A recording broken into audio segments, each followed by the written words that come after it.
no hay plan B. Claro. No habrá paz verdadera nunca. Ya tendría que generar el rechazo general, no de la gente de izquierdas, no de la gente de derechas, de la buena gente. En el trumpismo se van galvanizando personas que no tragan ya con la gran necedad, con el wokismo. Aquí no se puede soslayar ni esto. La dignidad esencial, los derechos, deberes, igualdades y libertades de la mujer por ningún motivo. Esto es la muestra de que está pasando algo. Hay dos maneras irreconciliables ya de estar en Occidente. Entonces es bueno armonizar tu entendimiento con la realidad de las cosas. Lo más parecida que hemos tenido a la caricatura ridícula del torrente de Santiago Segura, al final ha sido el señor Ábalos. Por el cultivo de la virtud, trascenderla, superarte, practicando el arte de la prudencia de Baltasar Gracián.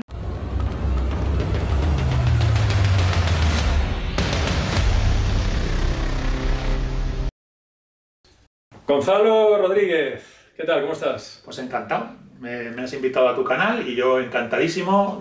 Oigo, que le doy al micro. Me has adelantado un poco los temas que vamos a conversar, me ha parecido interesantísimo, así que para mí un placer echar aquí el rato en sana tertulia y conversación. Perfecto.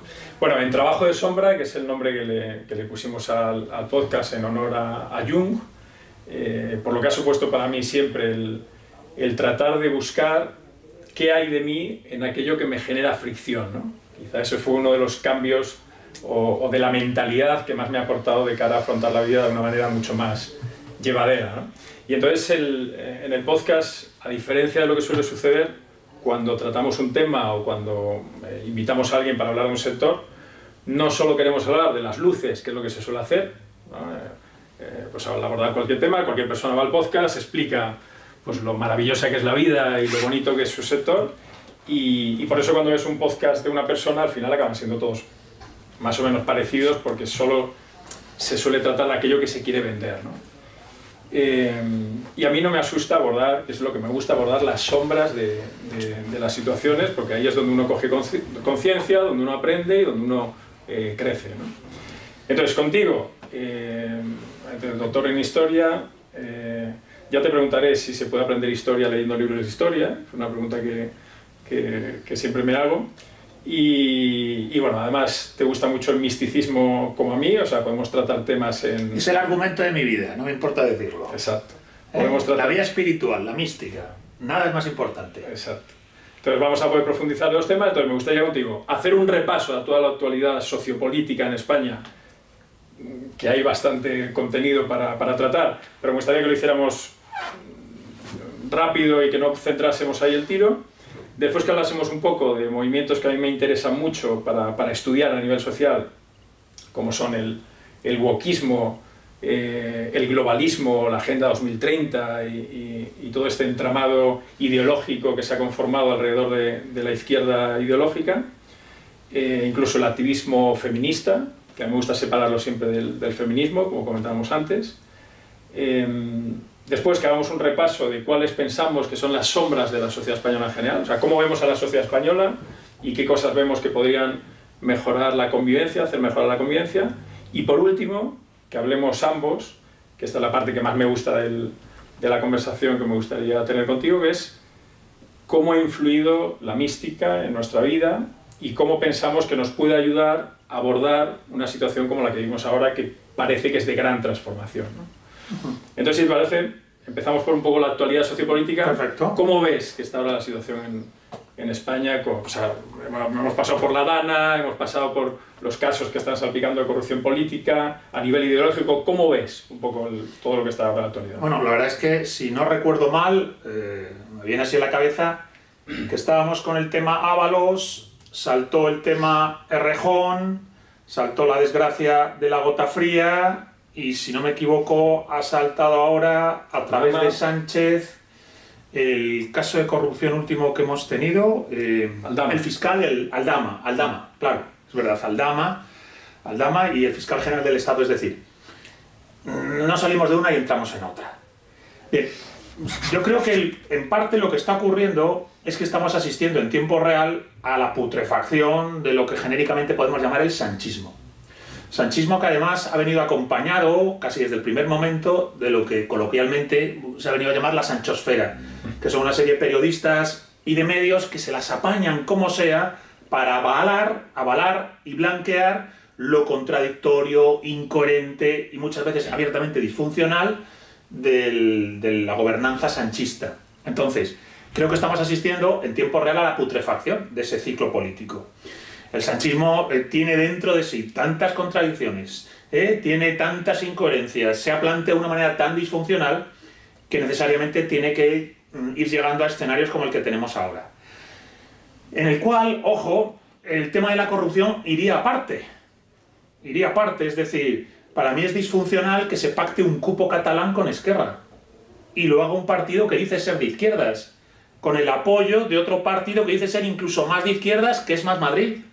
Y que Íñigo Errejón, que decía que la patria son los hospitales y las escuelas, y que ser patriota es pagar impuestos, Íñigo Errejón reivindicara y defendiera el cupo catalán, que suponía debilitar la caja común, conforme al privilegio que demandaba, en este caso, la izquierda catalana. Entonces, todo ese barullo de contradicciones, para mí es lo realmente dantesco del ciclo político sanchista, que ha incluido, por ejemplo, la amnistía, que ya se nos ha olvidado. Pero claro, tenemos un presidente del gobierno que le llevan el día antes o poco 2 días antes de las elecciones de julio, ¿verdad?, del 23. 2 días antes de las elecciones le llevan a La Sexta, le está entrevistando Antonio Ferreras, ¿verdad?, se llama, y le preguntó abiertamente a Antonio Ferreras, amnistía. Y el otro, socarrón, como si estuviera hablando con un amigo, le dijo, pero Antonio, ¿cómo me preguntas eso, hombre? No va a haber amnistía, no puede haber amnistía, es inconstitucional, no cabe, no sé qué. Como diciendo, a mí no se me puede preguntar eso. Eso 2 días antes de las elecciones. Y bien, salen las elecciones y el mismo día de las elecciones dice, somos más. Y yo dije, ¿cómo que somos más? Y digo, ostras, está contando con Puigdemont. Está contando con Puigdemont desde el primer momento.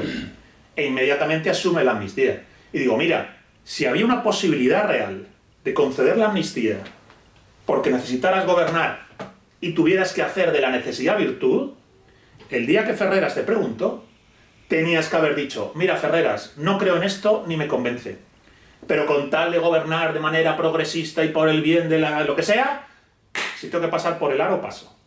Eso es lo que tenía que haber dicho. Si es un hombre coherente e íntegro. Y hizo justo lo contrario. Bien, pues eso, que ya tendría que generar el rechazo general, no de la gente de izquierdas, no de la gente de derechas, de la buena gente. Tú no quieres a alguien que dice A y luego te viene con B, ¿verdad? No deberías. No deberías querer a alguien así en tu existencia, en tu vida, en tu amistad, en tu familia, ¿no? Bien, pues ese le tenemos gobernando. Entonces, el sanchismo tiene una profunda disfuncionalidad, que además se engorda aún más con esa sanchosfera, con esos periodistas que blanquean, se las apañan, los retuercen. Entonces, ese es un nivel de putrefacción. Pero ese nivel de putrefacción nos descubrimos que está rodeado por un círculo en el cual además se da la corrupción. Con un personaje como Ábalos, que yo no tengo nada personalmente, la verdad es que a mí todos me quedan hasta medio bien, incluso a veces, ¿no? Pero fijaos que aquí se impone un relato en la cultura popular del torrente. ¿Os acordáis del torrente? El tío es así, como tal, que si putero, que si no sé qué, pero facha. Bien, pues con todos los respetos, lo más parecida que hemos tenido a la caricatura ridícula del torrente de Santiago Segura, al final ha sido el señor Ábalos. Mano derecha durante años de Sánchez. Ostras, que a su vez Ábalos tenía como mano derecha un tal Coldo, que no le conocíamos. Un tiarrón de casi 2 metros que era seguridad en una casa de citas, en un club de alterne. Que no pasa nada, yo no digo nada, que cada cual se gana la vida como sea. Yo también podría contar cosas mías, a lo mejor, pero todo nos da una escena casi un poco turbia o bizarra de las cosas, que tiene que ver con que efectivamente creo que no hay movimiento, partido, incluso persona, que no genere como unas inercias, unos puntos de fuga hacia los que avanzas, a veces sin darte cuenta. Y creo que lo que le ha pasado a Íñigo Errejón, lo que estamos viendo con el sanchismo, lo que estamos viendo con la corrupción en el ámbito del sanchismo, lo que vemos constantemente en esa doble vara de medir que utiliza la sanchosfera para sobrellevar, todo esto es inevitablemente el lugar al que teníamos que llegar. La inercia de las cosas implica que algún día te estallen en la cara según qué cosas. Como le estalló al señor Errejón, ¿verdad? Que puso el tuit aquel de no hay denuncias falsas. Son cosas del machismo heteropatriarcal. Pues ahora el tío ya ha puesto que es una denuncia falsa lo que le han echado encima.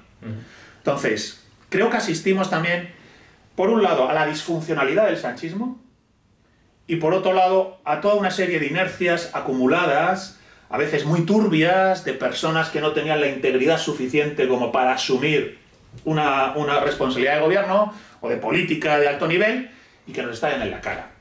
Y todo esto al unísono, yo creo, porque a mí me gusta pensar que en el sanchismo hay algo de colapso del propio, lo que llaman régimen de 78, con la gota fría.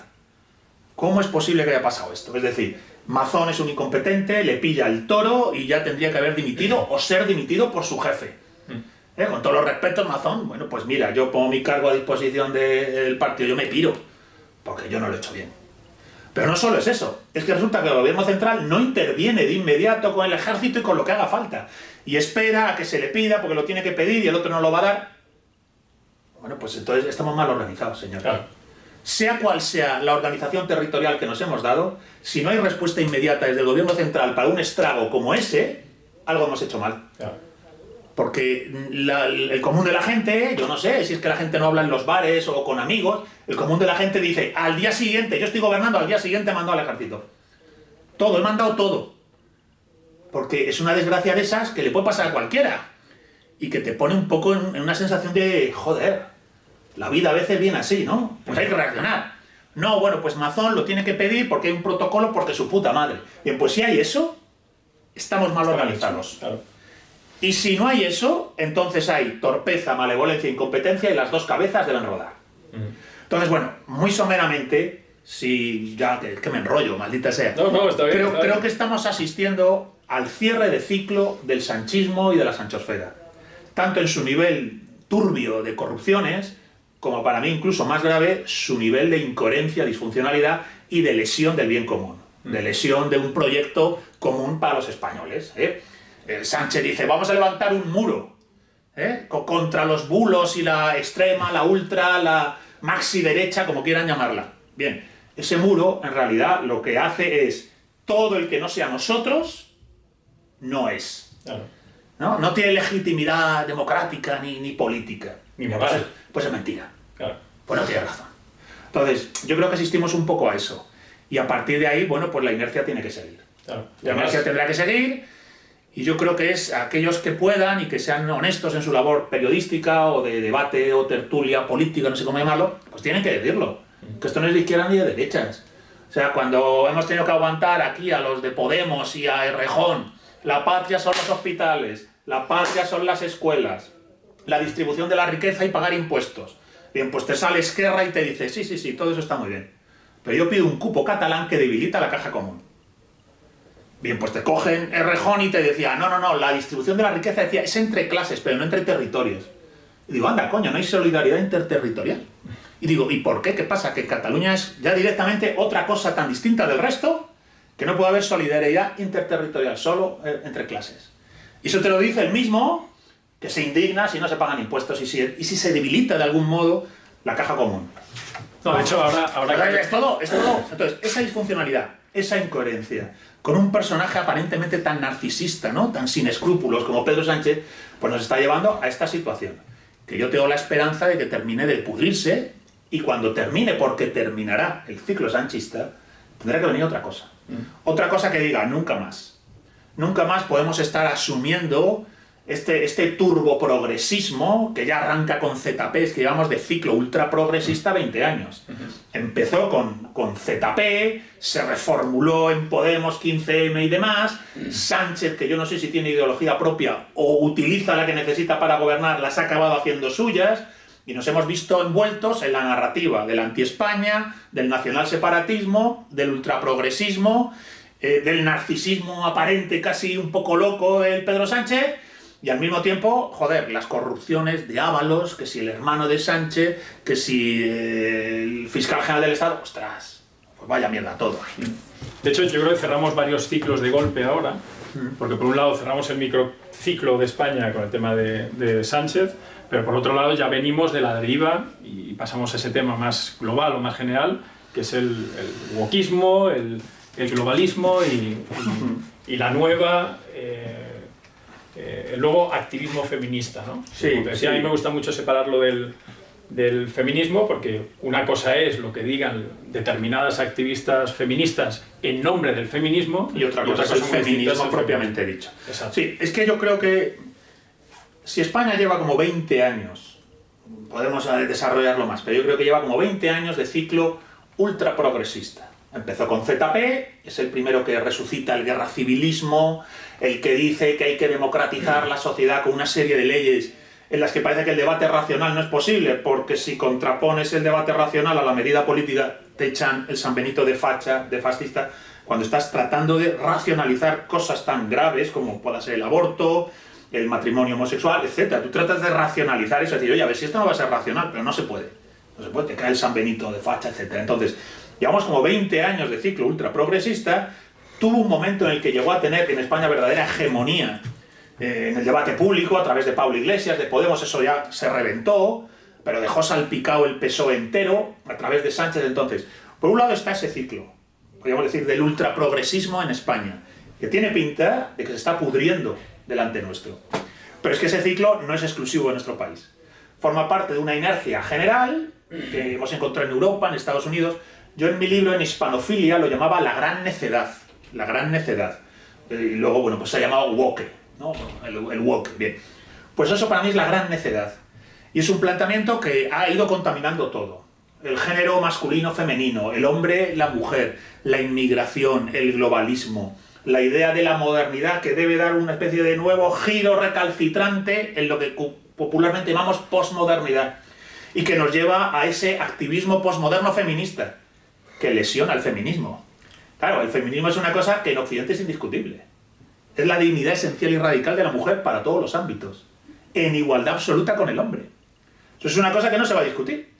Y que incluso si rastreas la historia de Europa, todos esos que dicen heteropatriarcado, no sé qué, digo, bueno, sí, pero no tanto. No tanto si lo comparas con los sistemas realmente misóginos, con odio hacia la mujer, no con negación de la mujer. Lo hemos visto en el islamismo, ¿no? El islamismo funciona así. En la cultura islámica nunca hubo una Isabel la Católica. ¿Verdad? Nunca. Ni una Beatriz Galindo. Nunca. ¿Verdad? Entonces, resulta que el feminismo es algo en lo que cualquier persona de bien dice, oye, claro, aquí no se puede soslayar ni esto. La dignidad esencial, los derechos, deberes, igualdades y libertades de la mujer por ningún motivo. Pero claro, el activismo posmoderno feminista es otra cosa. Genera androfobia, una especie de odio a lo masculino, y encima diluye la mujer con lo que llaman la autodeterminación de género. Claro, eso es una irracionalidad. La irracionalidad de considerar que lo que sientes, piensas y consideras de ti mismo es la realidad de ti mismo. Bueno, pues este subjetivismo es falso. O sea, habría que decirlo, mira, es que no tienes razón. Entonces, creo que en realidad estamos asistiendo tanto al cierre del ciclo del ultraprogresismo en España, de ZP a Podemos, 15M, Sánchez, Sanchofera, estamos asistiendo en parte a esa putrefacción, pero también a una putrefacción general del wokismo que ha llegado al absurdo. Hemos visto cosas en internet, hay vídeos de manifestaciones, ¿no? Con el gender queer LGTBQYZ, donde una persona te puede decir que tiene no sé cuántos géneros fluidos y tal, y dices, ostras, todo esto tú lo piensas, y me parece perfecto, pero existe la realidad. Existe la realidad. Y entonces es bueno armonizar tu entendimiento con la realidad de las cosas, modular tus sentimientos a esa comprensión de cómo es la realidad tal cual la tienes enfrente. Bien, entonces, al final, creo que estamos asistiendo un poco al colapso, corrupción de eso que genéricamente podemos llamar posmodernidad, deconstrucción, globalismo. Y como posmodernidad, deconstrucción, globalismo van cada vez más embarrándose, ¿no? Arrastrándose, ¿no? Contra el suelo que ellos mismos se han puesto enfrente, van surgiendo reacciones, respuestas, todavía yo creo inorgánicas, todavía desarticuladas, el éxito de Trump en Estados Unidos, que a la gente le sorprende y tal. Digo, bueno, Trump, bueno, pues tiene pinta de parecer un poco lo que realmente es, tiene algo, ¿no? De machirulo, mamarrachín, así, ¿no? Pero me da igual, a mí es que de verdad eso me da igual. La cuestión es que independientemente de que él a nivel personal, ¿no? Pagar a una actriz porno, no sé qué, todas esas cosas mamarrachas, al final, por lo que sea, en el trumpismo, se van galvanizando personas que no tragan ya con la gran necedad, con el wokismo, con el turboprogresismo. Sí, el voto a Trump es un voto en contra de... Es en contra. No creo que sea en delirio mesiánico a favor de Trump, a lo mejor sí. Yo creo que es en contra del horizonte ultraprogresista, de la agenda progresista. Bueno, está pasando en las elecciones europeas. En todas partes. Por supuesto, los que están en ese punto de fuga del turboprogresismo insisten en llamar facha, fascista, lo que sea, al que no sea turboprogresista. Ya. Pero hay que entender que sí, habrá fachas, fascistas y lo que tú quieras. Que los hay. Pero sobre todo, hay gente del común que empieza a decir, esto es una chorrada, esto es un disparate, esto es un delirio, esto no tiene razón, no es verdad. Entonces, creo que hay un movimiento de respuesta. Creo que todavía no está organizado de manera orgánica, filosófica, no tiene verdadera todavía enjundia, pero la trinchera se ha levantado. El éxito de Trump es evidente, la trinchera se ha levantado. Y en otros muchos lugares. Entonces, yo creo que los próximos 5, 10, 15 años, yo grabé un vídeo para mi canal, en La Forja y la Espada, que se llamaba Los años decisivos, donde yo planteaba que este verano fueron las Olimpiadas en Francia, sí, y el acto inaugural, sí, visteis que fue una apoteosis, sí, de la plantilla ideológica de eso que llamamos wokismo. Bien, pues yo dije, esto es la muestra de que está pasando algo. Hay dos maneras irreconciliables ya de estar en Occidente. La manera del turboprogresismo y el resto que de un modo u otro responden. A veces con las ideas muy claras, a veces con estructura filosófica clara de por qué respondo, a veces no, a veces es simplemente reacciones puramente impulsivas, pero ya hay una trinchera que se ha levantado, que por decirlo así le importa un bledo que le llamen facha, y que dice, ustedes no tienen razón. La cosa que se hizo en las Olimpiadas, eso no tiene que ver ni con las Olimpiadas, ni con Francia, ni con Europa, es un delirio, un mamarracho del wokismo. Y hasta nos molesta ya, no digo que nos ofenda, pues ya te da igual, pero obviamente esto es una gilipollez, ya podéis haber hecho otra cosa, no querer hacerme propaganda también aquí. Entonces yo creo que hay una guerra cultural, ¿no? Yo creo que hay una guerra cultural total en marcha, porque son posturas irreconciliables. Y yo creo que enfrente nuestro tenemos a nuestros contrincantes ideológicos, en parte entrando en barrena, enrabietados, todo el mundo es facha.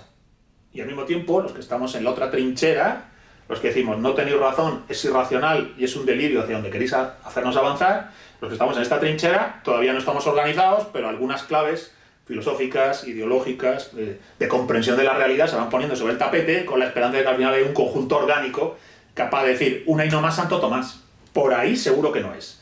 Eso no es progresismo, eso es en todo caso progresar hacia la locura, la necedad, la confusión y el delirio. Vamos a... No sé si me enrollo mucho. No, está bien, está bien. Vamos ahora a tratar, este es un poco el análisis de dónde venimos, y ahora vamos a tratar de irnos a filosofar o a irnos a la mística para tratar de volver y darle significado. Porque una de las cosas que busca el místico siempre es la verdad por encima de todo, incluso por encima de sí mismo. Y ese es el problema del místico, que no le sirven los autoengaños, tiene que estar siempre buscando cuál es la verdad o la esencia que hay detrás de lo que sucede. Entonces, al final, una de las cosas que comprendes cuando tienes una cosmovisión mística de la vida es que nada sucede porque sí. O sea, todo tiene una motivación. Aquí estamos para aprender de la experiencia. Entonces, cuando una experiencia llega a tu vida o a tu plano de realidad y afecta a tu realidad psicológica, eso tiene algo que ver contigo. Y esto lo explicaba muy bien tanto Jung como muchos místicos, tanto en la cábala o en la alquimia o en el cristianismo gnóstico, en todas las ramas, siempre decían que puede existir una realidad que no sea acorde a la verdad y que esté próxima a ti, pero si no te genera una fricción es porque no hay nada de ti en ella. Si te genera una fricción es porque aún hay algo que tienes que aprender ahí, si no has trascendido a ella. Ya. Entonces, dentro de todo esto, una de las primeras cosas que uno hace cuando empieza a ver este tipo de situaciones es analizar, primero, por qué surgen estos movimientos, como el wokismo, o como cuándo y por qué. A mí me interesa mucho investigar en cuál es la intención inicial, porque eso va a determinar cuál va a ser el recorrido, ¿no? Entonces, la intención inicial, a mí me da la sensación, estudiando un poco el contexto económico y geopolítico, y estudiando a las personas que iniciaron esa inercia del movimiento, por ejemplo, con el activismo feminista.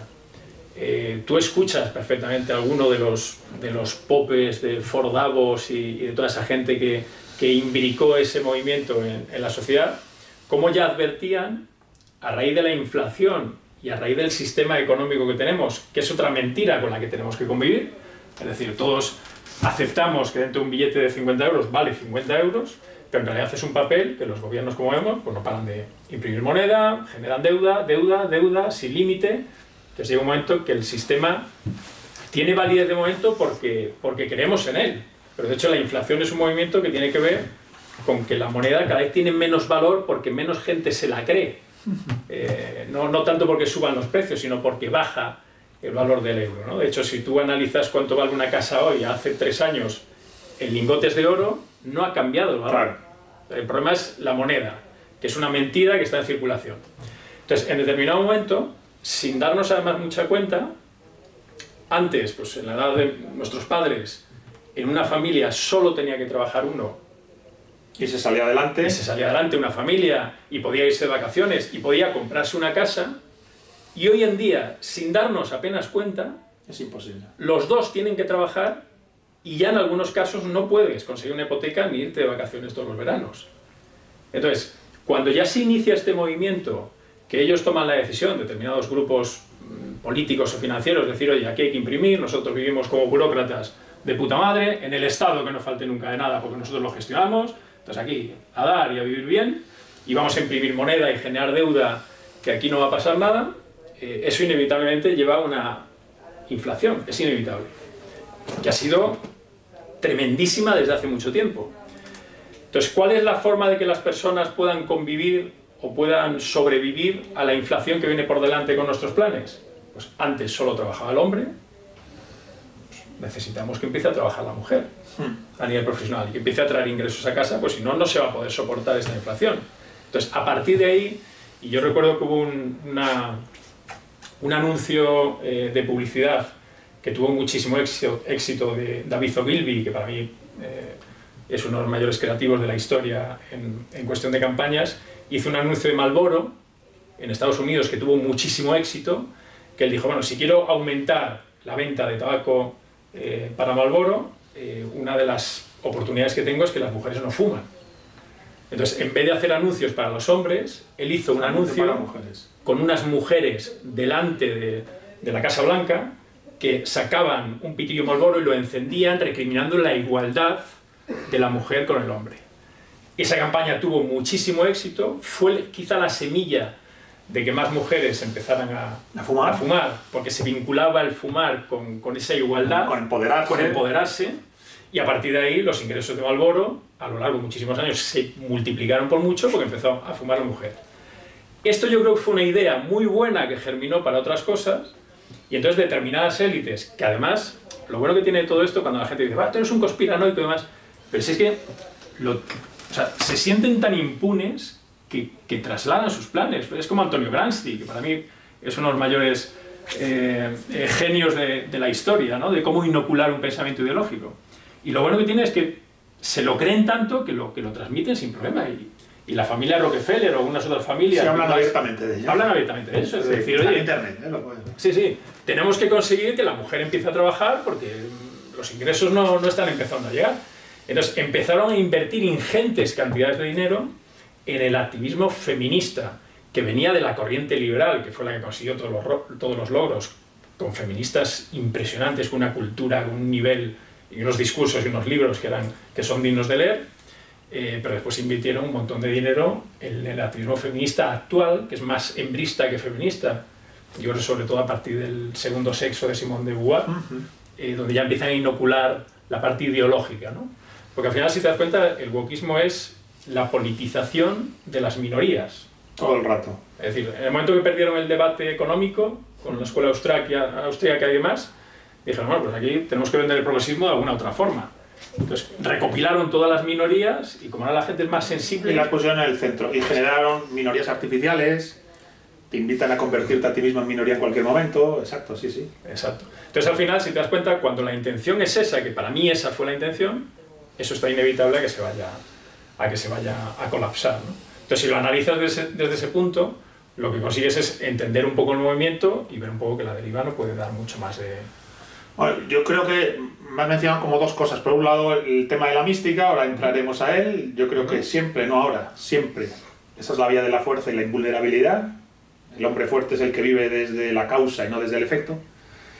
Pero luego al mismo tiempo es verdad que si hemos hablado del wokismo como una suerte de progresismo sociocultural, hay que entender que ese progresismo sociocultural, con todo lo tóxico y cancerígeno que es, tiene un escenario socioeconómico que lo avala, que lo envuelve y lo propulsa, que es esa sociedad del dinero a crédito. La sociedad del dinero a crédito que parece que puede crecer siempre a costa de deuda, una deuda que nunca se paga y que te va llegando, bueno, pues a través de oleadas sucesivas, que es capaz de generar crisis destructivas por la acumulación de deuda, pero que al mismo tiempo se remontan a partir de esas mismas crisis una vez se produce la destrucción. Entonces, eso que llaman capitalismo destructivo, destrucción creativa, es una manera eufemística de hablar de ello. Entonces, creo que en realidad son dos maneras completamente disfuncionales de estar. Generan, por un lado, contextos de un gran progreso, no sé cómo decir, en la vida cotidiana, tenemos el trabajo, no sé qué, etcétera, pero al mismo tiempo escenarios de precariedad. O sea, vives en una especie de falsa sensación de abundancia. Porque en el momento en que apenas puedes comprar casa, pagar alquiler, sostener gastos, hijos, un sueldo no te llega, 2 sueldos a lo mejor tampoco, la hipoteca no se te da. No tendrás nada, pero serás feliz. No tendrás nada, pero serás feliz. Y hay una élite que efectivamente se ha permitido, ha conseguido generar escenarios de riqueza desbordante. Entonces, yo no soy economista, pero sí que es verdad que se te transmite esa sensación de la sociedad del dinero a crédito es un trampantojo. Claro. Es un trampantojo en el que, no a corto, pero a medio o largo plazo se producen o precarización general de la clase media o esa destrucción creativa que requiere el sistema para volver a empezar. Claro, destrucción creativa, hay que decir, afecta a personas concretas, que se quedan completamente precarizadas o sin casa o con una vida que durante 20 años, desde que tengo 25 hasta que tuve 55, no salí de pobre. Para los 55 ya iba tarde para llegar a ser próspero. Entonces, yo no sé hasta qué punto puede durar una dinámica tan disfuncional. Pero es verdad que la sensación general que se tiene es un poco de desaliento. Las encuestas que se hacen, ¿verdad?, respecto de la situación económica, la gente dice, pues no veo que vayamos a ser mejor, vamos a ser más pobres. ¿Cómo va a evolucionar la cosa? A peor. ¿Va a haber más paro? A lo mejor no, pero te va a igual trabajar. Vas a estar hecho un pobretón, no vas a tener suficiente. ¿Dónde puedes comprar una casa a buen precio? En la España vacía. En Zamora, ¡ay, qué barato está el piso! Pero no hay trabajo. Claro. Entonces encuentras que tienes que trabajar en sitios donde la vida está completamente exacerbada, ¿no? Sobredimensionado lo económico. Ahí es donde vas a encontrar el trabajo. El trabajo no te da para aguantar esa sobredimensión. Y si te escapas y dices, pues me voy a la España vaciada, me voy a Tierra de Cameros, en La Rioja, qué bonita, qué bosques hay allí, qué bien se está, ¿qué trabajo hay? Entonces, sin pretender yo profundizar en esto, porque ya digo que no soy economista ni puedo hacer un análisis socioeconómico, creo que la sociocultura del liberal progresismo, que es como técnicamente quizás hay que llamar al wokismo, la sociocultura del liberal progresismo está a su vez avalada, sostenida por la dinámica socioeconómica del dinero a crédito. La dinámica socioeconómica del dinero a crédito, que al fin y al cabo es una alienación general de la economía media. Es decir, la persona media en una sociedad de dinero a crédito está alienada a la deuda constante. Y bueno, pues entonces, claro, el escenario pues es agotador. Tú fíjate, de hecho, y te marca un poco, o a mí me ayuda a estar alerta, ¿no? Es decir, todos funcionamos por incentivos. Al final, el instinto humano es la supervivencia y uno en el momento que la acepta para sí, eso también tiene que ver con la mística, en el momento que te aceptas a ti y te perdonas en esa esencia natural y animal que todos tenemos de querer sobrevivir, pues la aceptas y la toleras en los demás, o por lo menos la entiendes. Obviamente te cubres de ella, pero la entiendes, ¿no? Entonces, dentro de esos incentivos, si te das cuenta, la clase que antes era aristocrática, pero que hoy en día ya es esa neoaristocracia burgués, burócrata política, a ellos no tienen un incentivo para el verdadero empoderamiento humano. O sea, cuanto la sociedad más dependiente sea del Estado, más garantía tienen ellos de sobrevivir en sus puestos burócratas, ¿no? Entonces, es un incentivo perverso, porque si te das cuenta, muchas de las líneas de pensamiento que trasladan a la sociedad tienen que ver con lo contrario a empoderarte. Por ejemplo, como tú bien decías, la deuda constante. Es decir, nos metemos en una espiral de deuda donde al final no hay responsabilidad y Hoy en día debemos más del 100% del PIB. Sí, no tiene arreglo eso. O sea, cuando tú debes eso, sabes que nunca lo vas a pagar. Exacto. Vas a estar siempre sometido, es la ley de la mano que paga. Esta es la ley. Tú pones así la mano, entonces el que está debajo y cobra, ese... Entonces el que está debajo es el que está a deuda. Claro, está sometido al crédito. Entonces, bueno, yo no sé, yo no puedo profundizar, ya digo que no tengo conocimiento al detalle, tengo algunos amigos que son economistas, me ayudan a veces a entender algunas cosas, pero la impresión que yo tengo es que efectivamente estamos a nivel socioeconómico con dinero a crédito de manera constante, las naciones, los negocios, las familias, todo el mundo está sometido a la tiranía del dinero a crédito y al mismo tiempo la sociedad pretende un horizonte de emancipación completamente delirante, según el cual la subjetividad se puede emancipar de la realidad. No necesitas el contraste de la realidad objetiva con tu sentimiento y tu entendimiento para saber si tu sentimiento y entendimiento es correcto. Porque per se ya es correcto, independientemente de la realidad objetiva en la que estás. Entonces, para mí todo esto son locuras de la modernidad. Los que estamos en la cosmovisión tradicional, los que somos tradicionalistas perennialistas, que yo siempre a veces me dicen tradicionalista, como el carlismo, digo, pues el carlismo me encanta, pero se me queda corto. Yo estoy a la derecha del carlismo. Estoy en la República de Platón y en la Gnosis del Vedanta. ¿Qué tiene que ver eso con la política? Mucho más de lo que crees. Entonces, desde nuestro punto de vista, la modernidad necesariamente tenía que llegar a una situación tan disfuncional como esta, a una esclerosis como esta, de la cual no sabemos qué puede pasar, porque quizás es capaz de reformularse de maneras cada vez más monstruosas o grotescas, sí. Pero al mismo tiempo sofisticadas, no lo sé. Lo que está claro es que yo no estoy ahí. Date cuenta, yo me muevo en una coordenada donde digo, esta es la situación, pero yo no me la creo. Yo no asumo que esto sea normal. No es normal la antropología ultraprogresista, no es normal la economía del dinero a crédito. Entonces, ¿qué es donde estoy? No me puedo sustraer de manera inmediata, existencial, mi yo fenomenológico no se puede sustraer de eso. Vale, surfearé la ola como pueda. Pero hay una dimensión interna, hay un yo central que es capaz de decir, yo no soy esto. Estoy aquí, pero no pertenezco a este lugar. Otro frente que también se ha atacado, yo creo con el mismo incentivo perverso, es la familia. O sea, tú fíjate, ayer salió un anuncio de Apple que hacía alusión a un padre, o sea, sale en la escena un padre escuchando a la hija tocar la guitarra y cantar, ¿no? Y es una escena de Navidad, y recuerda, escuchando la canción, pues escenas de la niña, de cuando fue creciendo y demás, y de repente... Una cosa muy bonita. Una cosa muy bonita, familiar, y sale la niña enfrente del árbol de Navidad tocando la guitarra, y la mujer le dijo, escúchala, y le puso los cascos y demás para que escuchara la canción, y pues al final la niña desaparece, o sea, una niña que había fallecido, y él estaba usando los dispositivos para escuchar vídeos... Bueno, la publicidad ahí tenía un poco de malevolencia, pero bueno, entiendo que funciona, pero el debate es otro. Pero te lo comento porque salía en Twitter algunas personas diciendo, uy, Apple ya se ha pasado a la derecha. Y decías tú, ¿qué tiene que haber en la cabeza de una persona para que relacione el amor con un hijo con la derecha? Sí. O sea, querer formar una familia, intentar que sea una familia feliz, amorosa, donde hay amor incondicional, donde al mismo tiempo hay formación y responsabilidad. O sea, pretender eso, pretender ser feliz en esas coordenadas, que no todo el mundo tiene por qué. Yo soy un solitario empedernido, no he querido ni casarme ni tener hijos, pues es una cuestión mía, a nadie le voy a decir que haga lo que yo hago, a nadie. Yo de hecho a todo el mundo le digo, lo normal es querer el amor fraternal de la familia, eso es lo más corriente. Bien, pues que eso, que ha sido así de toda la vida de Dios, ahora sea cuestión de construirlo, de hacer una crítica que lo deconstruye, lo desmonta para formular otra cosa distinta porque... Ostras, ¿estamos locos o qué? Entonces, bueno, pues sí, es que en realidad yo creo que hay una parte importante de la sociedad que sin ser consciente de ello está delirando. Está delirando. ¿Pero por qué la familia es un peligro para este burócrata? Porque la familia es, digamos, el último contén contra el Estado. O contra la inercia del Estado de querer acapararlo todo, ¿no? Entonces la familia, digamos, o sea, no hay figura más socialista que una familia.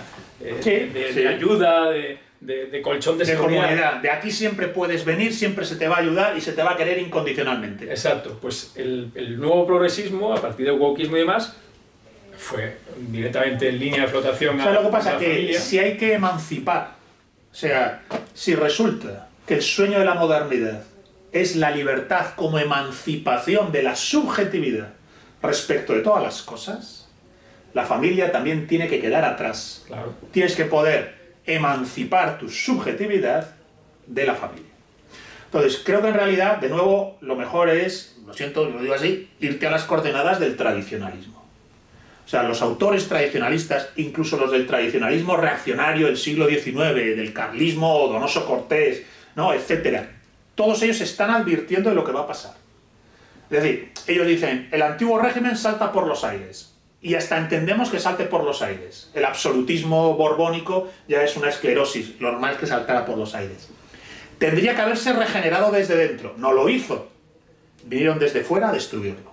Bien, pues ya en el siglo XIX, que es cuando realmente está terminando de saltar por los aires el antiguo régimen y estamos entrando en la modernidad contemporánea, esos autores del tradicionalismo propiamente histórico, propiamente contrarrevolucionario, sin ser perennialistas, sin ser esoteristas ni iniciados en los misterios de Eleusis, todos ellos dicen, vamos hacia este lugar. Vamos hacia un lugar donde la subjetividad dirá lo que es la verdad. Y entonces, frente a la consigna tradicional que dice, la verdad os hará libres, se va a levantar la bandera de la consigna, entre comillas, luciferina, de la libertad os hará verdaderos.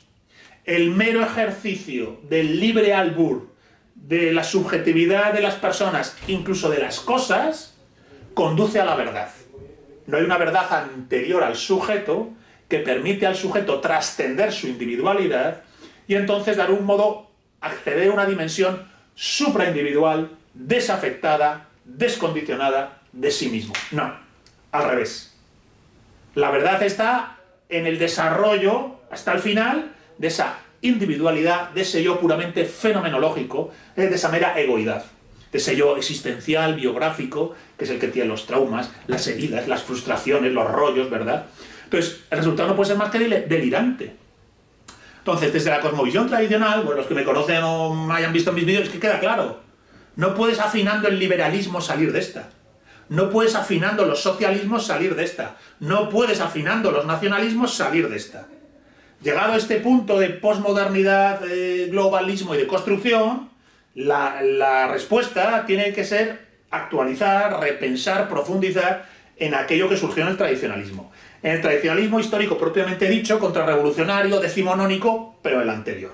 En la parte moyá del tradicionalismo, que está en la tradición sapiencial que va de Platón a Sankara, que está en la República de Platón y en la Ciudad de Dios de San Agustín, que está en las 7 partidas de Alfonso X el Sabio, que es una tradición legislativa, contextual, medieval, histórica, que sin embargo, si eres capaz de diferenciar el contexto de la esencia, te apunta a la comunidad política cristiana, que es una comunidad humana de carácter espiritual. Entonces, todo esto dicho así ahora muy a vuela pluma. Yo creo que la contestación, no sé, la antítesis de la posmodernidad de construcción y globalismo que tenemos enfrente nuestro, con todos sus delirios y sus irracionalidades, es hacer ese viraje a la contra. De una cosmovisión tradicional que ni siquiera ya es decimonónica contrarrevolucionaria, sino que es perenne, es decir, universal y para siempre. Es la estructura misma de la persona cuando la persona es capaz de convertirse en eso. La persona es dueña de su individualidad, gobernante de sí mismo, conocedor de sí mismo. Claro, hay una sociedad que ha dicho, no, la verdad no te hace libre.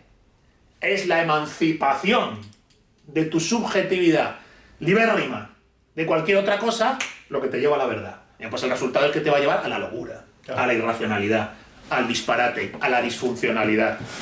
No sé, a esta situación de la sociedad a crédito, la sociedad económicamente a crédito, que a su vez apunta a una emancipación que nunca se agota. ¿Por qué tuvieron que hacer LGTBIQ+, y tuvieron que ir sumando? Porque conforme la subjetividad se identifica con sus emociones y sus sentimientos, son infinitas las posibilidades que tiene la egoidad de diversificarse. Tengo infinitos géneros, personalidades, posibilidades, claro. Es que la mentira es infinita. Claro. Es que el engaño es infinito y la verdad es una. Pero necesitas esa mentira para darte cuenta de la verdad. O sea, al final el colapso es como el debate que tengo yo mucho con los amigos con el tema de las redes sociales, ¿no? Que dice, es que las redes sociales ha hecho que todo vaya peor, fíjate el contexto sociopolítico, las opiniones de la gente y demás.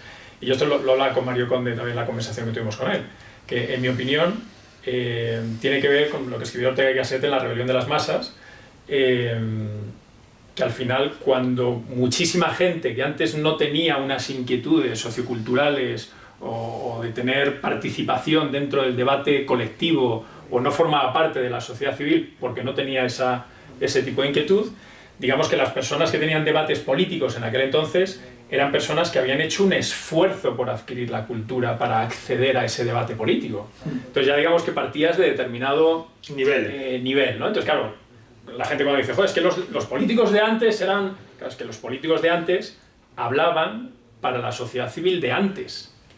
Hoy en día, gracias a las redes sociales, las masas tienen acceso al debate político. Y se ven porque la tienen en la libertad de poder participar en ese debate político.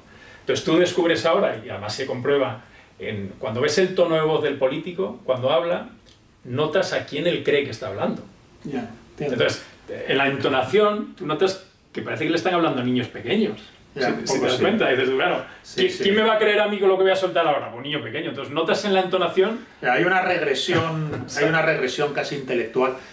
No quita que todo tiene su lado bueno y su lado malo. Se está aprendiendo, es positivo. Que permite que surjan cosas alternativas, posibilidades de debate, ¿no?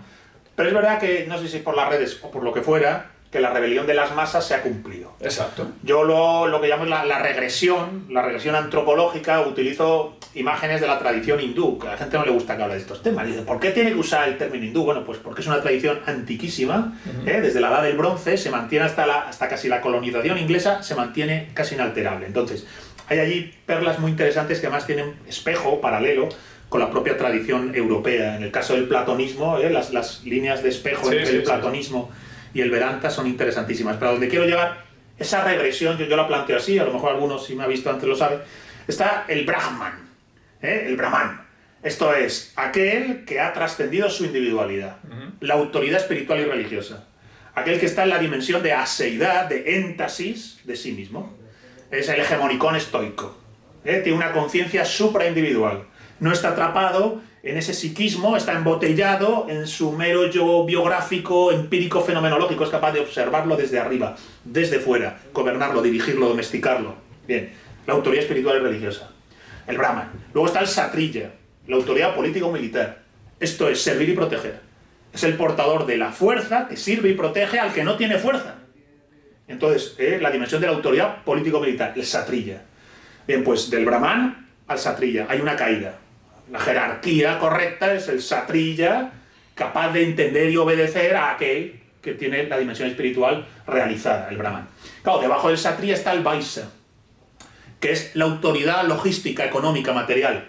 El hombre capaz de encontrar los engranajes que generan prosperidad, productividad, avance tecnológico, comodidad, inmediatez, que tiene una inteligencia práctica que resuelve la esfera de lo necesario. Porque lo importante es el Brahman, lo importante es el autoconocimiento liberador, la dimensión supraindividual de la personalidad.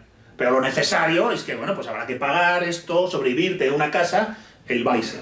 Y luego está el Shudra, que es la fuerza de trabajo, sin la cual no se puede hacer nada. Entonces, esa fuerza de trabajo tiene una dignidad propia, no es nada despectivo, es que sin la fuerza de trabajo no se va a poder hacer el plan del Vaishya ni sostener el sistema. Entonces, son 4 castas en un sentido orgánico. Ahora, cuando van cayendo, en el sentido de el Kshatriya niega al Brahman, el Vaishya niega al Kshatriya, el Shudra niega al Vaishya, y finalmente se sale del sistema. Y se llega a aquel que no tiene ninguna dignidad propia. No es ni fuerza de trabajo, ni logística y prosperidad, ni servir y proteger, la fuerza que sirve y protege, ni la autoridad espiritual del conocimiento y la sabiduría. ¿No? Que es el Chandala, el Paria. El Paria, que es el estado de carencia. Es el símbolo del samsara, de aquello que no tiene dentro de sí el centro, no tiene dentro de sí argumento, no tiene dentro de sí un sentido, significado, orientación, rumbo. Entonces, simbólicamente, el Chandala, el Paria, es el que está fuera del sistema porque es pura carencia. Se agota en el movimiento incesante de lo samsárico. Bien, ostras, hemos llegado a la era del Paria. La antropología de la posmodernidad, la deconstrucción del globalismo, no es la civilización burguesa que propicia la Revolución Francesa, ni tampoco la civilización proletaria que propicia la Revolución Leninista. Hemos llegado a otra cosa. El sujeto paradigmático de la posmodernidad es el chandala, es el paria. No es la fuerza de trabajo, no es la burguesía de la prosperidad y la logística, no son las aristocracias guerreras del poder y la fuerza, ni la autoridad sapiencial del sabio, del druida, del mago Merlín, ni de Gandalf, no. Estamos en el chandala, en el paria. Un tipo humano instalado en la pura carencia, en esa necesidad constante de afirmación. Y que depende siempre de las circunstancias de samsara. Exacto. Por eso es un hombre fugaz, que dice Ébola, el sujeto fugaz. Siempre la vida le lleva. Si te das cuenta, esas castas también tienen su metáfora interior. Hombre, claro. Dentro de ti mismo tienes que tener un brahman que dirige a un satrilla, que protege a un vaisa, que dirige a un sudra. Dentro de ti mismo tienes que tener esa estructura orgánica, que está en la República de Platón, que está transversalmente en el Código de las 7 partidas de Alfonso X el Sabio, que está en la idea general de la comunidad política cristiana, que está en las comunidades orgánicas que después defendió el carlismo, que está en las ideas del distributismo de Chesterton, o fijaos bien en los símbolos que aparecen arquetípicos en El Señor de los Anillos, en Tolkien, que por supuesto están en las leyes de Manu y están en los Vedas, ¿no? Bien, pues todo eso se va degradando, se va descomponiendo hasta llegar a un orden que no es el proletario, no es el burgués, no es el de las aristocracias guerreras, ni el de los druidas en la isla de Nismona. Es el paria, es el chandala, el sujeto de la perpetua carencia, que no puede sino demandar constantemente derechos, porque está siempre en estado de perder el suelo bajo los pies. El ente samsárico, la vida siempre le lleva. No tiene centro, no tiene eje, no tiene vertical, no tiene eso que he dicho, dimensión supraindividual de la personalidad.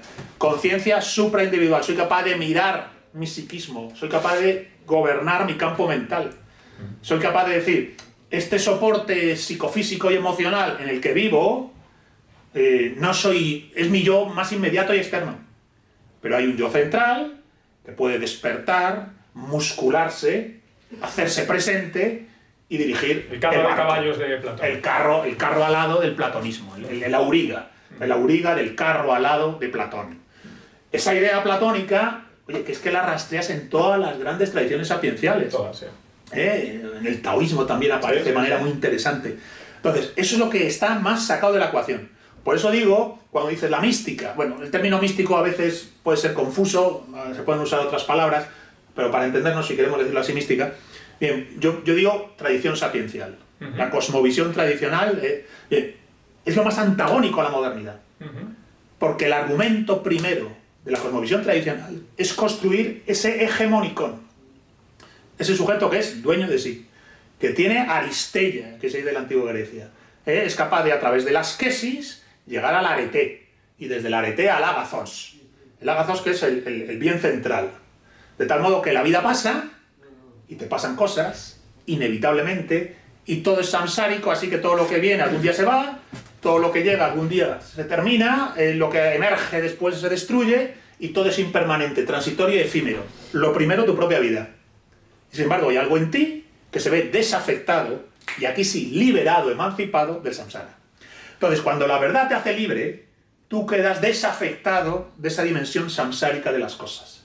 Cuando la libertad te hace verdadero, ese es el engaño luciferino, te conviertes en el sujeto samsárico, te conviertes en el paria, en el chandala, en el sujeto de la carencia.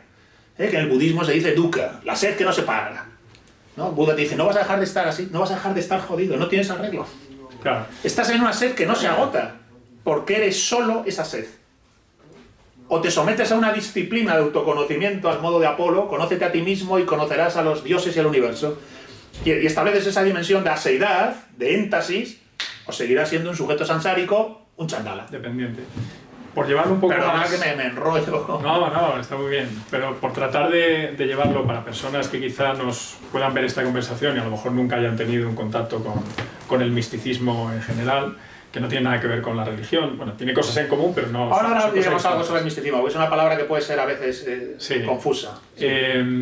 Pero una de las cosas, para mí lo más importante es, primero, la cosmovisión mística en general, que es una cosmovisión que en todas las tradiciones coinciden en lo fundamental, y es que hacen al hombre radicalmente responsable de su realidad. Total.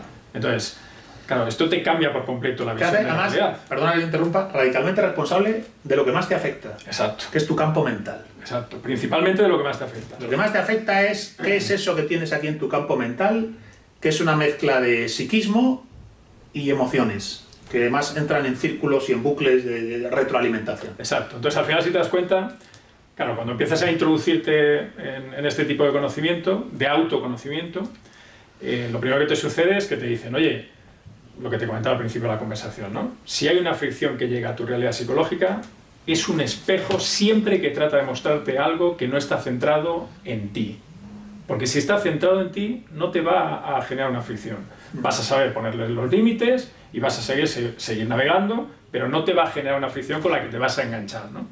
Entonces, ¿qué sucede?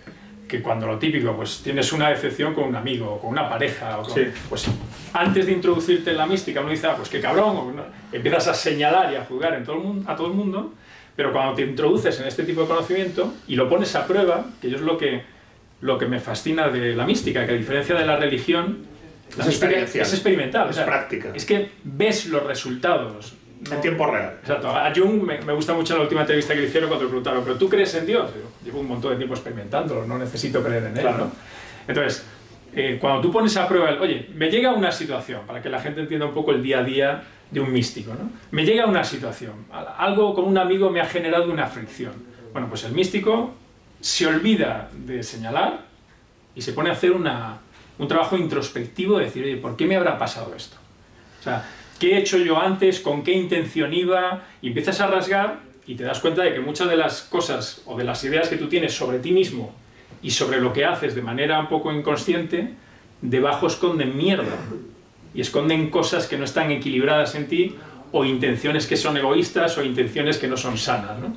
Pero claro, hay que ser radicalmente honesto. Es un ejercicio de autoobservación. Ese es el guerrero. Ese es el ejercicio de autoobservación. Exacto. Que no se hace suficiente. Exacto. Vamos a ver, el término mística estrictamente designa los estados de éxtasis religioso espiritual. Los estados de éxtasis son estados en los que la devoción, la oración, la devoción, la efusión emocional a través de ese arrobo, recogimiento devocional, produce la sensación de que desde lo alto, en éxtasis se te saca, éxtasis. Entonces la mística tiene esa dimensión de desde lo alto me elevaron, porque me entregué a través de la oración. Bien, lo que pasa es que esa no es exactamente la vía que a lo mejor estamos hablando aquí. Porque el término mística también se puede hacer referencia a todas las posibilidades de autoconocimiento, es decir, gnóstico, iniciático, lo que pasa es que también son palabras que ya a día de hoy están tan adulteradas que no sabes cuál usar. A mí me gusta esa idea de éxtasis. Si el éxtasis es una especie de elevación hacia afuera, una elevación espiritual hacia afuera, el éxtasis es una centralización hacia adentro espiritual, donde ya no estás en estado de arrobo, sino estás en estado de lucidez perfecta. Exacto. De conciencia presente absoluta. Entonces, esa lucidez y esa conciencia presente absoluta es la que te permite observarte y decir, si me pasa esto, si me pasa lo otro, reacciono así. Y entonces ves tu reacción, ves tu ira. Exacto. Cada uno tiene a veces una manera de reaccionar. Yo soy iracundo y veo mi ira. Y digo, ostras, ya está otra vez aquí. Soy capaz de establecer una distancia entre mi yo central, esa dimensión de éxtasis, de aseidad, he dicho antes, y cómo mi yo fenomenológico es iracundo. Y digo, ¿y por qué lo es? E independientemente incluso de por qué lo sea, tiene que dejar de serlo.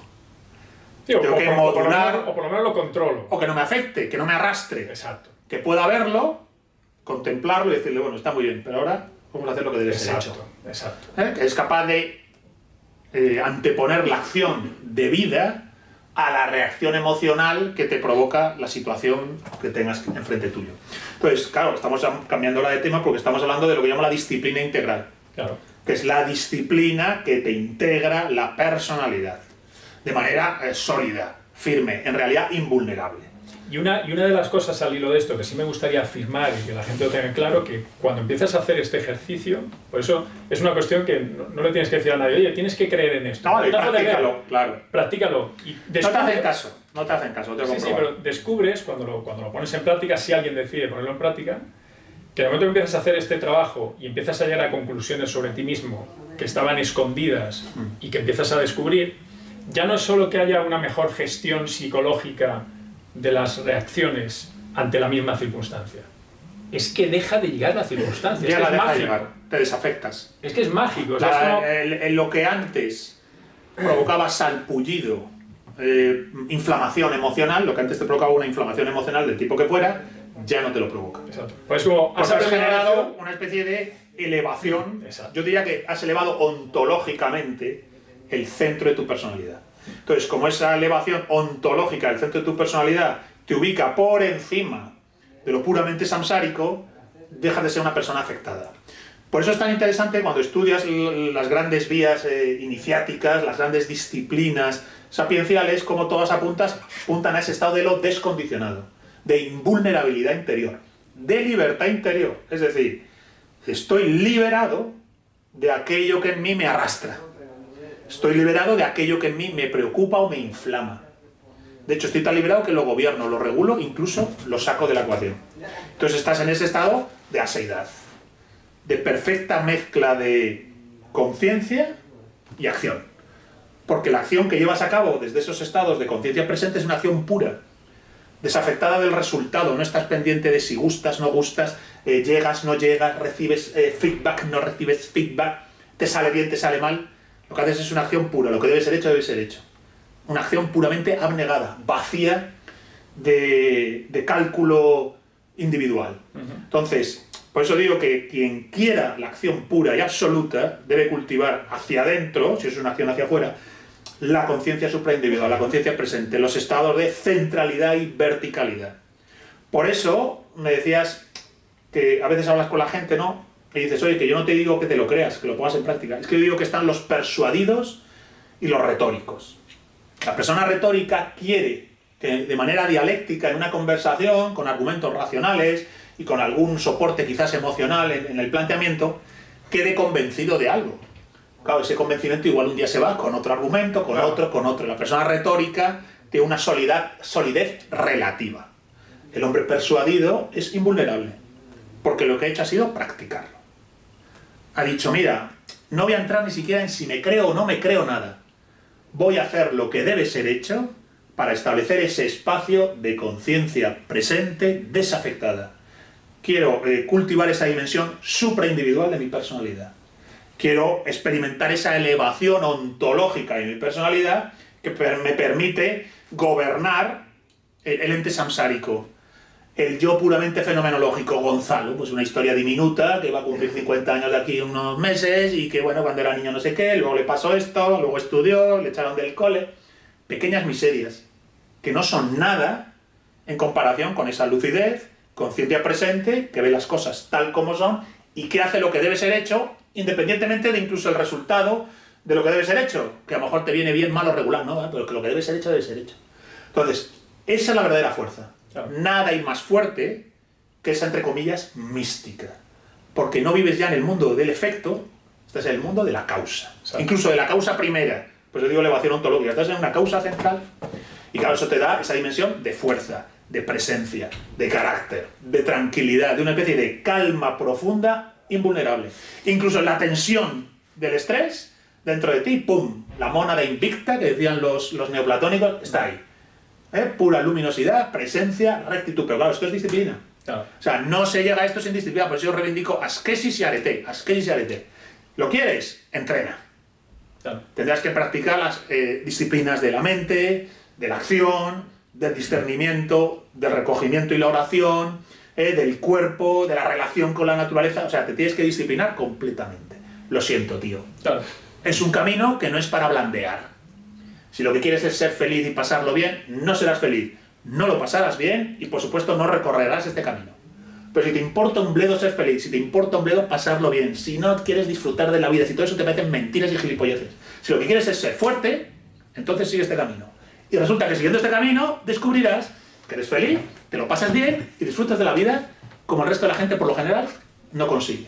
Sí, de hecho, yo el tema de la búsqueda de la felicidad, que está muy en boga y muy en auge últimamente, yo siempre defiendo la postura de que el que tiene paz no necesita buscar la felicidad. Claro. Estás bien. Sí, claro. Buscas la felicidad cuando no tienes paz. Entonces necesitas esos momentos de salir de tu infierno para ser... Lo que pasa es que la paz no existe en el mundo samsárico, es decir, en la realidad impermanente, transitoria, efímera, no hay paz, siempre como pasan suelo, cosas. no. Exacto. Es decir, no va a durar nada siempre. La vejez, la enfermedad, la decrepitud, la muerte, el conflicto, la prosperidad, la depresión, o sea, el mundo no tiene arreglo, no hay plan B. Claro. No hay distopía que vaya a cumplirse. Aquello que está en el espacio-tiempo desaparecerá. Pero tendrá relación dialéctica con todas las cosas y conflicto con todo. Claro. Y el sol mismo que brilla, te lo dice la ciencia, se apagará. Claro. Así que en esa dimensión horizontal de la realidad no hay arreglo, no hay plan B. Claro. No habrá paz verdadera nunca. Habrá situaciones de victoria de una fuerza sobre otra y esa victoria le dará cierta paz hasta que la fuerza se revele y te la quita.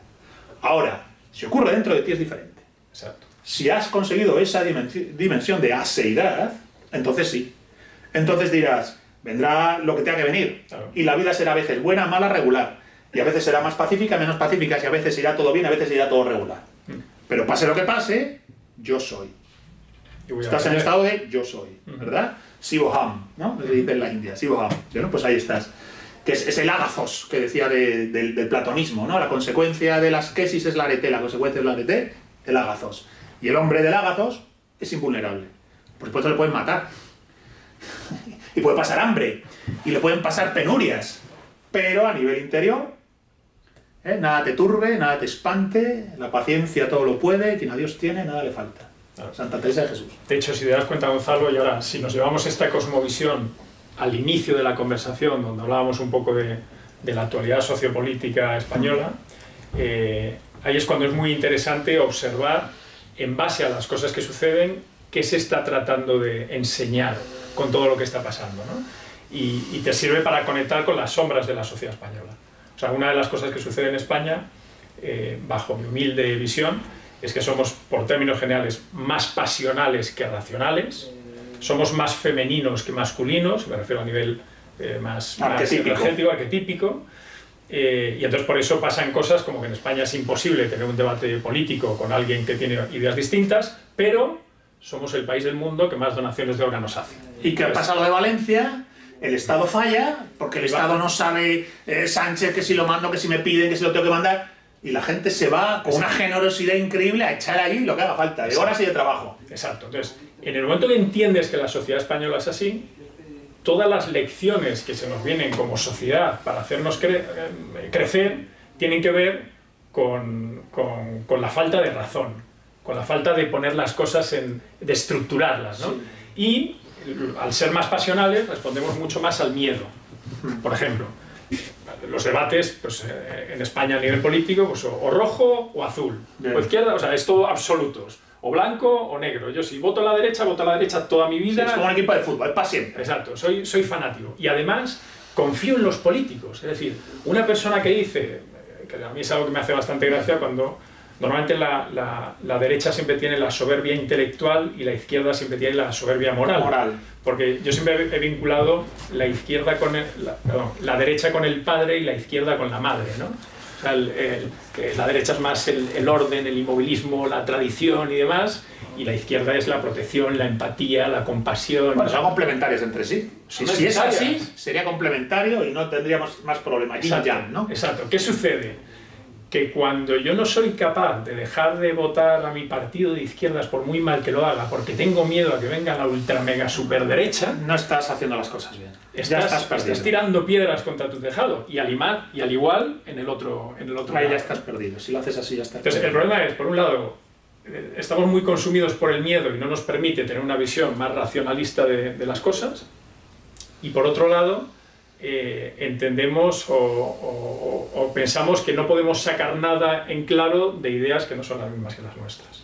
Bueno, yo sobre este tema escribí un libro, Hispanofilia, España frente a su destino, donde trato de discernir la situación actual española, cuál es su problemática principal, central, casi ontológica, ¿no? La metafísica de España, ¿qué le pasa en su corazón más profundo, ¿no? Y luego las fuentes en las que beber, propuesta de fuentes en las que beber, para sanar el problema español. Entonces, lo que tú estás contando sobre esa España que es así, etcétera, etcétera, yo diría que no siempre fue así. Es que España a lo mejor lleva así escasos 250 años, 150 años. España no era así antes. Cuando tú vas a los maestros de la Escuela de Salamanca, cuando tú vas a la labor logística, estratégica, heroica, filosófica y política de lo que fue el Imperio Español, España no es así. Cuando vas incluso a la Edad Media y ves la obra jurídica de Alfonso X, la épica de campesinos y guerreros aristócratas asturianos y leoneses en la batalla de Simancas contra Berramán III, ¿no? La campaña del gran poder, quiero destruir la ciudad de León, y en Simancas le derrotan, y te enteras de cómo está organizado ese ejército cristiano, y dices, ostras, esta gente tan sencilla y campesina se va con el rey allí, qué coraje, y ganan. Entonces, España no siempre ha sido así. Oye, la reconquista, sí. Entonces, creo que España tiene una herida espiritual profunda. No se reconoce en su tierra, en sus paisajes, en su tradición, en su historia. Está desarraigada. Está en un estado además de relativización y de construcción de aquello que nos constituyó durante siglos. La cristiandad hispánica goda, la cristiandad hispánica que salta por los aires pero se refunda, reformula en el norte y hace la reconquista. El imperio universal de esa cristiandad hispánica, que es universal porque contiene elementos perennes, que no son ya del contexto español, que no tienen que ver simplemente con lo castellano, lo aragonés o lo gallego, sino que tienen que ver con algo que es para siempre y para cualquiera, en cualquier tiempo. Esa es la perennidad de la cristiandad hispánica. Bien, pues todo eso fue nuestro. Y bien, pues es derrotado por nuestros enemigos, el mundo protestante, la paz de Westfalia, se genera una hegemonía histórica de la modernidad de raíces filoprotestantes, la modernidad en la que estamos bebe más de Calvino, de Lutero, de John Knox, de los presbiterianos, que de la Escuela de Salamanca o de Alfonso X el Sabio, y llegamos a donde llegamos. Bien, pues yo digo, estamos donde estamos, medio locos por la posmodernidad, el globalismo y la deconstrucción. Y ese mundo que nos ha enloquecido es fruto de la modernidad que se impuso, la de raíces filoprotestantes. Y España está perdida, desenraizada y desnortada porque al final tuvo que hacerse, convertirse al forma mentis, a las coordenadas de los que nos ganaron la guerra, de los protestantes. Entonces tú estás viviendo en un mundo que se diseñó para destruir el tuyo. Entonces España tiene que estar negándose a sí misma. Solo puede ser español decente para el progresismo si es un español que niega lo español y que te lo relativizas o lo deconstruyes. Bien, pues yo digo, frente a todo esto, España tuvo su alternativa. Yo llamo la alternativa española.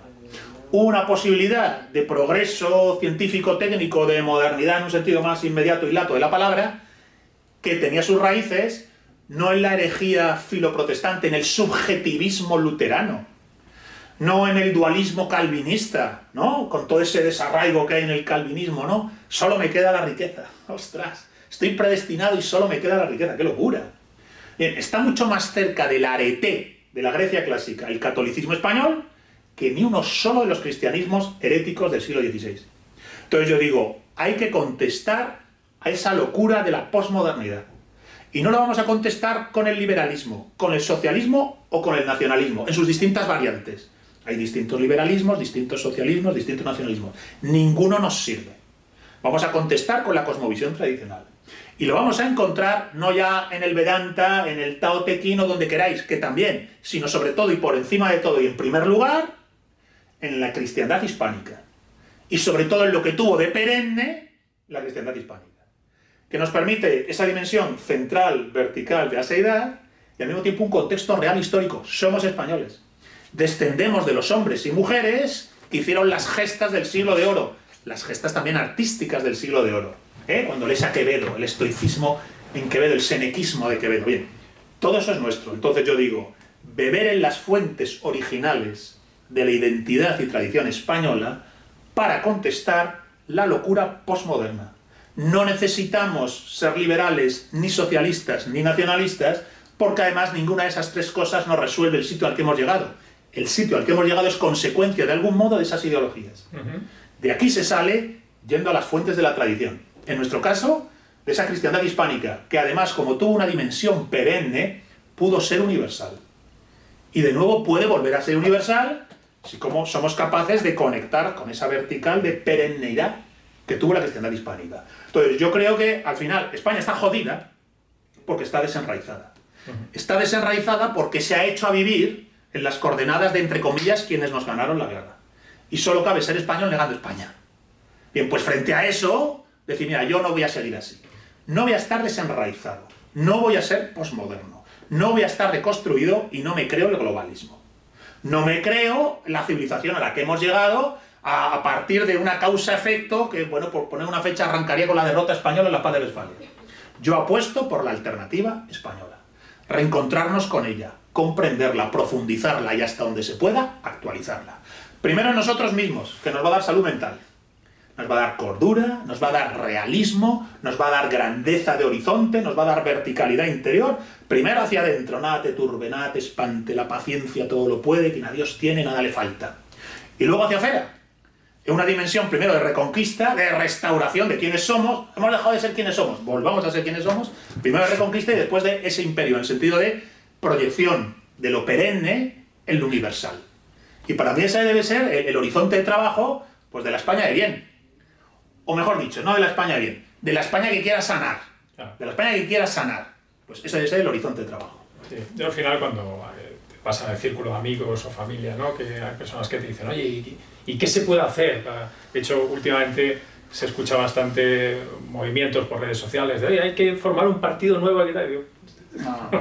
No es esa la solución. De hecho, bajo mi punto de vista, el sistema de poder en España está tan concentrado y tan alejado de España en muchas cuestiones, pero yo coincido en algunas de las reflexiones y de hecho creo que algunas de las ideas que han hecho que el ideario español en general esté un poco putrefacto vienen de fuera. Sí, todas, mayormente. Bien dirigidas, precisamente por el poder que en determinadas épocas ha tenido España a nivel cultural, a nivel filosófico y a todos los niveles, ¿no? Entonces el poder aquí está muy controlado, o sea, nadie llega a tener un poder político si no está ya bien amarrado. De hecho, lo comentaba el otro día un amigo que ahora que ha salido el escándalo este con Aldama, que me decía, joder, ¿cómo un político corrupto se rodea de gente así? Y yo le decía, mira, en mi opinión, por lo poco que conozco de cómo funciona el sistema aquí en España, no es el político, el corrupto, el que se rodea de personas como Aldama, sino que son personas como Aldama y los jefes de personas como Aldama los que colocan al político corrupto. Vaya, joder, es perturbador ese planteamiento. Lo tienen ahí funcionando, cumple su misión, y en el momento que ha dejado de cumplir su misión para los intereses, que normalmente vienen algunos de fuera y algunos de aquí, pero más vinculados a servicios de inteligencia y otras cuestiones, más extranacionales, en el momento que ha dejado de cumplir su misión, lo apartan o le dicen, te toca apartarte, y como no te apartes, ¿qué es lo que a mí me da la intuición de que está pasando en este momento en España con este hombre? Te fríen y te quitan. Que es tan buen político, porque como político es fascinante Pedro Sánchez, a mí me fascina. Esa capacidad que tiene de luchar contra todos los elementos y él se lo cree y te dice oye, ya, mañana te dice ve y sigue firme. Claro, por eso enamora tanto, ¿no? Pues yo creo que se siente tan capaz que a esas personas que lo colocaron, seguramente en algún momento le han dicho, oye, te toca apartarte, y les está diciendo que no. Bueno, no lo sé. Estamos especulando. Es especulación. Estamos especulando. Lo que sí sé es que Pedro Sánchez va a acabar, yo creo, en un mal lugar en las crónicas históricas de nuestro tiempo. Va a acabar en un mal lugar porque... Pero que habrá enseñado muchas cosas. Porque sí. De hecho, si no aprendemos la ciudadanía española, en negativo, es decir, por contraste, si no aprendemos de todos los desmanes, fundamentalmente casi de hábito, de conducta política, que hemos visto en el sanchismo y la sanchosfera, vamos jodidos. Claro. Porque nadie, yo siempre lo digo, nadie quiere en su círculo de amistad íntima, en su pareja o como alguien, compañero de trabajo, de negocio, nadie quiere a una persona capaz de, cuando tú le preguntas, oye, ¿no será que pasado mañana vas a hacer esto? Y él te dice, pero hombre, ¿cómo me preguntas eso? No va a pasar eso. Cuenta con que no va a pasar y estar tranquilo. Y te dice, venga, vale.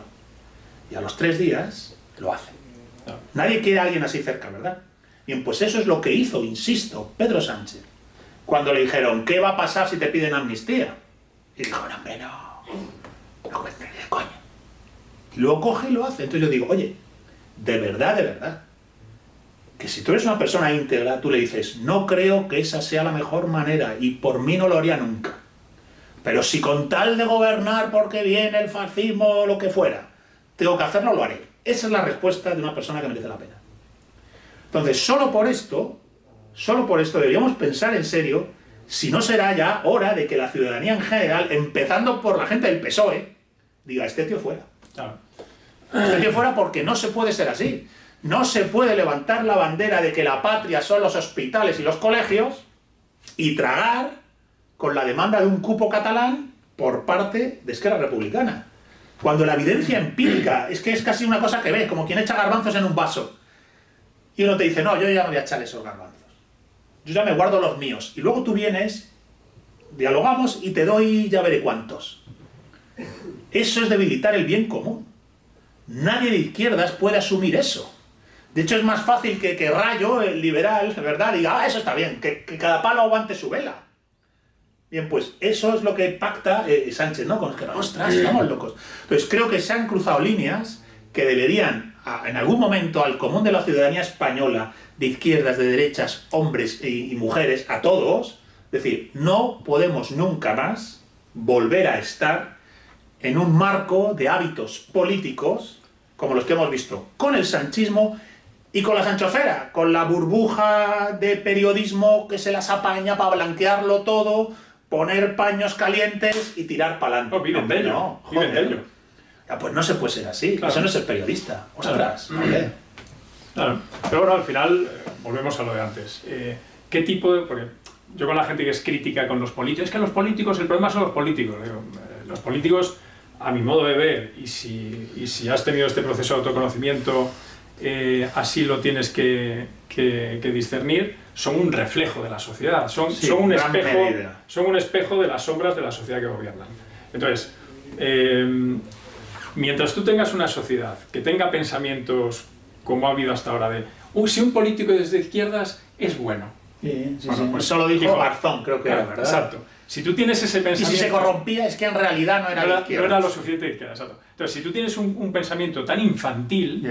tan maniqueo y tan delirante. Tú necesitas este aprendizaje. Entonces, claro, lo materializas, porque aquí estamos para aprender. Fijaos, Rejón, que a mí hasta me cae bien este señor, a mí hasta me cae bien. Que el tío manda una carta, ¿no?, para excusarse de sus, entre comillas, perversiones y tal, y dice, el modo de vida neoliberal me ha llevado a tener una relación con el sexo. Digo, ¿pero qué estás diciendo, tío? Si esto es una historia más vieja que el Palmar de Troya, colega. Que tienes una relación perturbada con el sexo, con cosa de dominio, de no sé qué, pero si esto es más viejo ya que el Palmar de Troya. Si aparece hasta en las obras de teatro de Shakespeare, tío. Si lo puedes rastrear en obras de teatro de la Grecia clásica. Déjate de tontadas. Cáete del guindo. Vuelve a la tradición española, señor Rejón. Vuelve a la tradición española y di, dolor de los pecados, examen de conciencia, dolor de los pecados, propósito de enmienda. La naturaleza humana está quebrada, dice el Quijote, pero por el cultivo de la virtud puede sanar. Déjate de rollos. Cultiva la virtud contra los pecados capitales, las virtudes cardinales y teologales. Joder. O sea, es que no has hecho un trabajo sobre ti mismo. No le eches la culpa ahora, ¿no?, al liberalismo. Ah, claro, bueno, eres un ente samsárico, pues claro, estás en el efecto y no en la causa. Pero si vas hacia adentro, querido, si haces un trabajo espiritual de descondicionamiento de tu yo central, de tu mero yo periférico existencial, no es que esté acomplejado, es que no ligaba en el instituto, es que yo qué sé, es que ya por eso quiero mandar en el sexo, estás jodido de la cabeza, corrígete. Claro. Ve a terapia y trabájate espiritualmente. Y no pasa nada, tío, porque claro, aquí todos tenemos mierdas en la mochila, porque nadie nace siendo un Buda, colega. Exacto. Entonces, es que yo de verdad también, a mí me hace gracia en el caso de este señor, que en las hogueras, en los autos de fe de la izquierda en las redes, le queman. En la hoguera, el Rejón, no sé qué. Pero el común de la gente que estaríamos al otro lado, a todos nos hace gracia y nos va a decirle, no pasa nada, colega, mira, siéntate. Te presento un par de amigos que te cuentan lo que les pasaba a ellos y nos damos un abrazo todos y decimos, mira, ¿eres un gilipollas? Sí. Le llegas a hacer eso a una amiga mía y te cruzo la cara de 2 hostias. Pero ahora te sientas y te puedes corregir. Claro. Y no tiene que ver ni con el neoliberalismo, ni no sé qué, ni el machismo, ni el feminismo. Se llama cultivo de la virtud. Cultivo de las virtudes frente a aquello que en ti es puro carencia, porque su conducta es una conducta de carencia, de afirmación desde la carencia. Corrígete, colega. De hecho, al hilo de eso, lo comentaba con Eduardo de Camino para aquí, que yo siempre he creído que el tema de amarás al prójimo como a ti mismo no es una aspiración, sino que es un decreto. Es un decreto. Es como funciona. Claro. Entonces, claro, las personas que tienen una idea de sí mismos tan puritana, pues claro, yo soy de izquierda, soy noble, soy moralista, Sí. soy muy bueno, soy tal... No existen denuncias falsas, el tuit que persigue ahora Errejón. No Claro. existen denuncias falsas. Entonces, cuando tú eres tan, digamos... Puritano, calvinista del progresismo. Exacto, exigente contigo mismo, Sí, sí. no perdonas el juicio ajeno porque no te perdonas el propio, No, porque no, no te no. lo permites. Porque no asumes la naturaleza quebrada. Exacto. No asumes el carácter contingente, limitado, de tu mero yo empírico, biográfico, Exacto. que no puedes sino tener mochila, Y que todos tenemos mierda. porque has sido niño, joven, no sé qué, te han pasado cosas. Exacto. Aquí la cuestión es asumir esa naturaleza quebrada que dice el Quijote y por el cultivo de la virtud trascenderla, superarte. Practicando el arte de la prudencia de Baltasar Gracián, autor español sapiencial, practicando el arte de la prudencia de Baltasar Gracián, decir, ostras, a ver si va a ser que esto que en mí tengo de manera inmediata no soy yo. Es mi dimensión de pecado, de carencia, de herida. Y yo tengo que cultivar aquello que sano trasciende pecado y herida. Y me permite decir, por aquí sí, por aquí no, tener un ejercicio de discernimiento. Y no estar en una especie, bueno, pues de bucle puritano de mortificación, inmolación pública, aquelarre que te hacen en las redes. Bueno, tranquilo, hombre. Vale. Exacto. De hecho, al final, y por ir concluyendo un poco y sacar conclusiones de la conversación, de cara a los dilemas con los que nos enfrentamos todos, ¿no? De qué hacer, está todo tan revuelto, qué papel tengo que jugar o qué hay que hacer. Conócete, a ti mismo. Lee, estudia, profundiza. A la entrada del oráculo de Apolo en Delfos. Señor de la luz pura que derrota a la serpiente Pitón, la bestia tifónica de las entrañas de la tierra. Y establece el oráculo, y a la entrada del oráculo Apolo te da la clave. Conócete a ti mismo y conocerás a los dioses y el universo. Eso es una disciplina. La disciplina integral. Sométete a la disciplina integral. Déjate de rollos. Aplícatela todos los días, para todas las cosas. Hasta en la más pequeña tarea, como digo yo, hacerse la cama por la mañana, hazla en estado de presencia, de abnegación, de conciencia de ti. Disciplina integral. Y entonces, bueno, pues a lo mejor las cosas no necesitas creerlas, no necesitas argumentarlas, dejas de ser el retórico y te conviertes en una persona persuadida. Que además con su propio ejemplo y su propia actitud, pues irradia pues, ese camino espiritual que estás trabajando, que es lo más antagónico a la posmodernidad, la deconstrucción y el globalismo, maldita sea. Y otra cosa que yo creo nos puede ayudar a todos es entender que todos los dilemas aquí, sobre todo los duales, son dilemas falsos. El blanco o negro, izquierda, derecha, hombre, mujer, son confrontaciones que no tienen que ver. De hecho, el Quijote, que tú lo has mencionado antes, y a mí siempre me ha parecido que Borges también... Es un libro habla de inspirado, esto. Es un libro iniciático, totalmente, donde yo siempre he visto en el Quijote la representación del alma y en Sancho Panza la representación del ego. Es decir, Sancho Panza es más torpe, más apegado a tierra, más gordo, le cuesta más moverse, y Quijote es el alma que quiere volar, experimentar, crecer, aprender y demás, ¿no?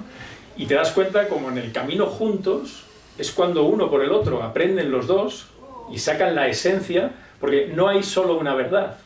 De hecho, esto también es un poco sombra de algunos místicos, ¿no? Que te comentaba antes, que se van al castillo y se quedan refugiados en la atalaya, en esa ilusión de mística y demás, y no me mezclo con el pueblo, que esos están desde el juicio, ¿no? Que esos son plebe y demás, y qué cosas les gustan, y se ponen a orar y Dios, ¿dónde estás? Que no te encuentro. Y dice, cabrón, estoy en el pueblo, estoy con la gente, estoy en la experiencia, ¿no? Entonces al final es siempre encontrar un equilibrio, en mi opinión, ¿no? Cuando hay un falso dilema, me gusta mucho la película que se la recomiendo a todo el mundo, Mr. Nobody, que no sé si la has visto, pero la recomiendo muchísimo, porque es justamente la historia del dilema y cómo al final es un falso dilema. Al final tienes que hacer, lo primero, perfeccionarte a ti, conocerte a ti, y una vez que te conoces y ya no tienes tanta fricción exterior, hacer lo que te apetece hacer, cualquier cosa. Bueno, yo no sé si estoy del todo, entiendo lo que quieres decir, de acuerdo con ese falso dilema, pero sí diría que en última instancia el único dilema verdadero que te tendría que preocupar es el que va del conócete a ti mismo al desconócete a ti mismo. Ahí es donde sí te juegas el ser o no ser. En realidad quizás todos los dilemas que tú dices que son un poco falsarios son trampantojos, engaños respecto de la única cuestión en la que te juegas el ser o no ser, el único dilema el que hay que pelear todos los días de tu vida. Desde el conócete a ti mismo al desconócete a ti mismo. En gran medida la modernidad se construye en la negación del conócete a ti mismo. En el decir, ya te conoces, simplemente actualízalo.